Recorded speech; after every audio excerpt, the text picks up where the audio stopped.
दर्शनानं पूर्णपणे मी दारूतून मुक्त आम्ही झालेलो आहोत। आता आमच्या घरात दारूचा थेंबही येणार नाही अशी तर मी तर निश्चितपणे सांगू शकतो, एवढं तर नक्की।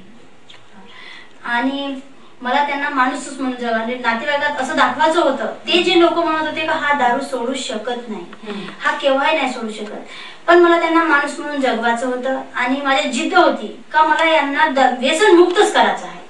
आणि मी एक दिवसासाठी माहेरी सुद्धा गेली नाही।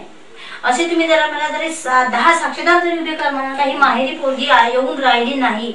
आज माझ्या लग्नाला 25 वर्ष होत आहे, मी एक दिवस मुक्कामानं माहेरी सुद्धा नाही गेली पहा।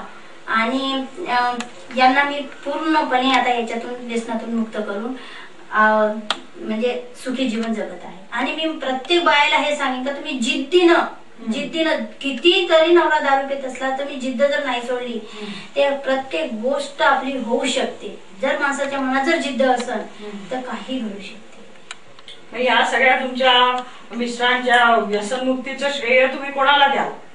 मी नरेंद्र साहेबांना देईन, डॉक्टर साहेबांना आणि माझ्या जिद्दीला, माझी जिद्द ह्या 2 गोष्टीला। मला कोणाचीही साथ नव्हती, मी स्वतःच्या जीवाला एक जिद्दीने आपल्या आणि डॉक्टर साहेबांचे मार्गदर्शन, बस 2 याचे। आणि जास्तीत जास्त श्रेय मी डॉक्टर साहेबांना देणार आहे, कारण मी 5 वेळ नेऊन जर माझी तिथं काही मला फायदा नाही झाला होता, मी तर जिद्द नव्हती सोडली, पण इथं मला 12 तासामध्ये फायदा झाला आणि डॉक्टर साहेबांच्या मार्गदर्शनाने आमचं जीवन सुखी झालं आहे।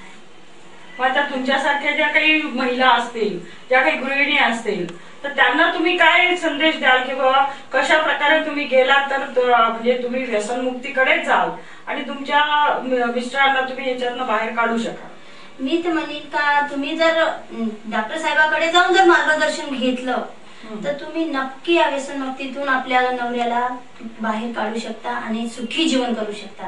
प्रत्येक बाईने आपल्या जर नवरा दारू पित असेल त्यांना डॉक्टर साहेबांकडे न्यावे आणि त्यांचे मार्गदर्शन ऐकून खरोखर त्याचा फायदा होईल, हे ते मी सगळ्याच जगाला सांगू। आता आजची जी समाजातली परिस्थिती आहे, व्यसनांबद्दलची परिस्थिती आपण बघतोच आहे आणि तुमची एक व्यसनमुक्ती झालेली एक म्हणजे एक अत्यंत जिद्दीची अशी ही एक कहाणी आहे। तर ह्या याच्यामध्ये तुम्हाला काय वाटतं? ह्या व्यसनाचं नाहीच पाहिजे आणि खरोखर जर सगळ्या बायांनी जर एक अशी जिद्द केली का आपण आपल्या नवऱ्याला ह्या दारूतून बाहेर काढू शकतो, तर डॉक्टर साहेबांचं जर मार्गदर्शन पूर्णपणे जर त्यांनी ऐकून जर विचार केला तर खरोखर याच्यातून व्यसनमुक्त नक्की माणूस होऊ शकते। आणि माझं एवढं म्हणणं आहे का प्रत्येक बाईने जिचा नवरा काही दारू पित असेल तिने डॉक्टर साहेबांकडे येऊन मार्गदर्शन घ्यायलाच पाहिजे आणि खरोखर ते